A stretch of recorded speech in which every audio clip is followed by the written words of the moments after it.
Hello guys, in this video I'm going to show you how to set a reminder on the Flashscore application.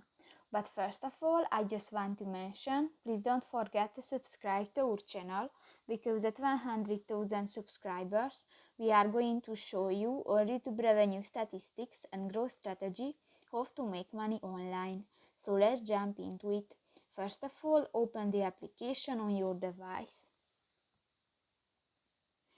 Tap to the settings icon at the upper right corner of the screen, and in the push notification section go to the second option, the notification settings, and scroll down. In the popular sports section you can find different sports and just select one, for example the football, and here you can set a reminder, the first option, the reminder before start.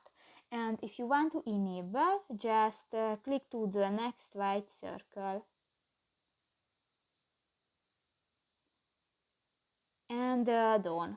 So that's pretty much it for this video, guys. See you in the next one. Bye bye.